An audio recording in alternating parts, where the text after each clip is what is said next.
सबकी निंदा करते हैं। पुरी के शंकराचार्य के बारे में कहा है कि रामचरितमानस में तुलसीदास जी ने जिस तुलसी पीठ पर वो बैठे हैं, उसी तुलसीदास जी महाराज ने रामचरितमानस में लिखा है, सब कर निंदा जे नर करहीं, ते चमगादड़ होई अवतरहीं। तो सबकी निंदा करने से चमगादड़ की योनि में जाना पड़ता है, ये बात तुलसीदास जी महाराज कह रहे हैं। और उन्हीं तुलसी जी के नाम पे पीठ बना करके बैठे हुए रामभद्राचार्य जी सबकी निंदा कर रहे हैं। क्या उन्होंने ये एक चौपाई पढ़ी नहीं है, या फिर उस चौपाई के कुछ और अर्थ उन्होंने समझ लिए हैं? ये तो उनसे चर्चा करने पर ही पता चलेगा।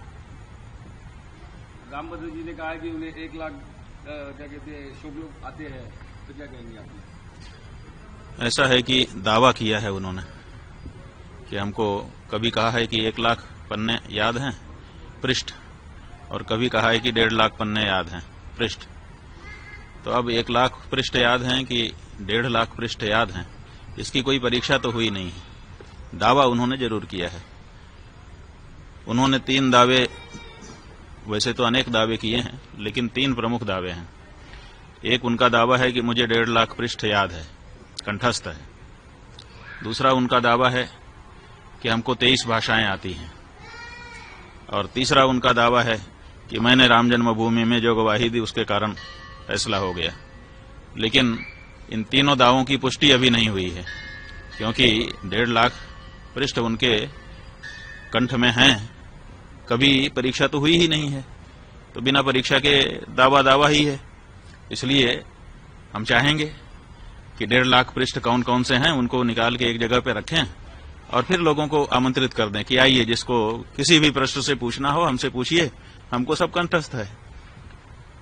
150 पृष्ठों से 1.5 लाख पृष्ठ याद हैं, तो कम से कम 150 पृष्ठ एक बार पूछ लिए जाएं, कोई भी पृष्ठ, और उसके बाद अगर वो सब सुना देते हैं तो सब लोग जय जयकार करेंगे, हम लोग भी जय जयकार करेंगे, है ना। ये विश्व के लिए बड़ा अचंभा होगा कि हमारा एक संत 1.5 लाख पृष्ठ कंठस्थ करके बैठा है। तो हम चाहेंगे कि अब ये मौका आ गया है कि वो 1.5 लाख पृष्ठ कौन कौन से हैं छांट दें और उनको एक मेज पर सजा दिया जाए और फिर लोगों को बुला लें। 150 पृष्ठ केवल पूछे जाएंगे। अगर 150 पृष्ठ कंठस्थ उनको हो गए उनमें से, तो हम लोग मान लेंगे कि सब कंठस्थ हैं। वो कहते हैं कि 23 भाषा हमको आती है। अभी तक उनका कोई भी वीडियो YouTube पर खोजने से हिंदी के अलावा दूसरी भाषा में मिलता नहीं है। तो अगर 23 भाषा आती होती तो 23 भाषा में उनका कोई न कोई प्रवचन होता कहीं न कहीं।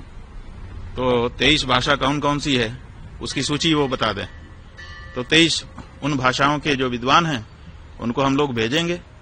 40-40 मिनट का एक संवाद उसी भाषा के विद्वान के साथ उनका हो जाए। जय जयकार कौन नहीं करेगा, सब करेंगे।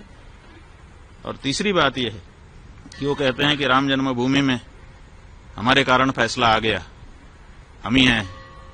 तो वहां के वकीलों ने तो इसके विरुद्ध बताया है, वहां के जज ने तो इसके विरुद्ध बताया है, इसलिए इसमें भी शंका हो गई है।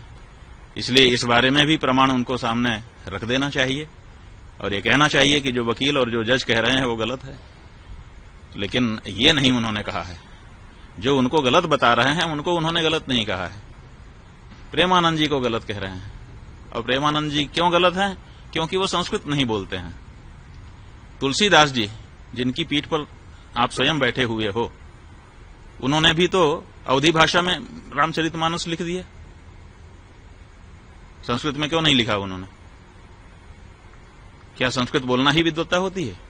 क्या गोस्वामी तुलसीदास जी विद्वान नहीं थे कि वो अवधी भाषा में महाकाव्य की रचना कर रहे थे, अवधी भाषा में राम जी के गुणगान कर रहे थे? अगर संस्कृत में बोलना ही विद्वत्ता है तो इस सिद्धांत के अनुसार तो तुलसीदास जी भी विद्वान नहीं आपकी दृष्टि में होंगे, क्योंकि उनका तो सारा का सारा साहित्य, चाहे वो बरवे रामायण हो, चाहे वो गीतावली हो, चाहे कवितावली हो, चाहे हनुमान चालीसा हो, चाहे बजरंग बाण हो, छोटे से छोटा बड़े से बड़ा रामचरितमानस, सब कुछ अवधी भाषा में है, संस्कृत में नहीं है। तो क्या तुलसीदास जी विद्वान नहीं थे? तो ये जो परिभाषा आप लेकर के आए और हमने ये पूछा है कि आप ये बताइए प्रेमानंद जी महाराज दिन भर राधे राधे श्याम श्याम कह रहे हैं, तो राधे राधे श्याम श्याम ये जो शब्द हैं ये संस्कृत भाषा के हैं कि नहीं, और संबोधन विभक्ति में हैं कि नहीं। और जब संबोधन विभक्ति से अपदम न प्रयुंजित, अपद नहीं बोलना चाहिए, और वो उसको पद बना करके संबोधन विभक्ति में ढाल करके अगर दिन भर उच्चारण कर रहे हैं, तो आपसे ज्यादा संस्कृत तो वो बोल रहे हैं। आप कितनी देर संस्कृत बोलते हैं दिन भर में, बताइए।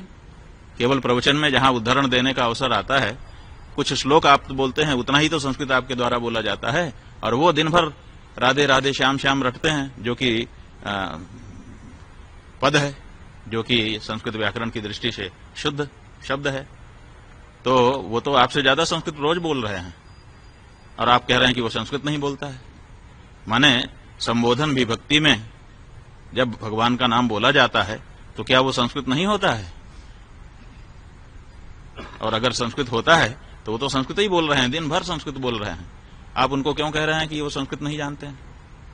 तो ये जो बातें हैं, इन सब से पता चलता है कि या तो उनकी बात को ध्यान ही देना छोड़ दिया जाए, बिल्कुल अप्रमाण मान लिया जाए, और या तो फिर उनको अपनी योग्यता और अपने जो दावे हैं उनको जनता के सामने आकर के प्रमाणित कर देना चाहिए। हम कहना चाहेंगे, वो पुरी के शंकराचार्य जी को कहते हैं कि वो संस्कृत नहीं बोलते हैं। संस्कृत नहीं बोलते, कोई इच्छा से बोलता है? भाषा जो है वो विवक्षाधीन होती है। विवक्षा का मतलब होता है बोलने की इच्छा। हमको इच्छा होगी तो हम बोलेंगे, इच्छा नहीं होगी नहीं बोलेंगे। कोई हमको जबरदस्ती करेगा कि तुम यही बोलो? ये तो महाराष्ट्र के ठाकरे बंधु हो गए कि बोलना ही पड़ेगा। अरे भाषा जो है, भाषा का नियम है, वो विवक्षाधीन होती है। जो बोलना चाहता है वो बोलता है, जिसको नहीं इच्छा होती है नहीं बोलता है। कौन सा शब्द मैं बोलूंगा ये कोई हमको बताएगा? हम खुद बोलते हैं। जब हमको जिस शब्द की इच्छा होती है उस शब्द का उच्चारण अपने मुख से हम करते हैं। भाषाएं जो होती हैं वो विवक्षाधीन होती हैं, बोलने की इच्छा के अधीन होती हैं। तो ऐसी परिस्थिति में वो नहीं बोलते हैं उनकी इच्छा, लेकिन वो संस्कृत के विद्वान नहीं है, ऐसा तो नहीं है। हम तो जहां तक हम देखिए, हमने पुरी के शंकराचार्य जी का भी प्रवचन सुना है, गंभीरता से सुना है, और इनका भी प्रवचन सुना है, और हम ये कह रहे हैं कि पुरी के शंकराचार्य जी इनसे बहुत बड़े विद्वान हैं।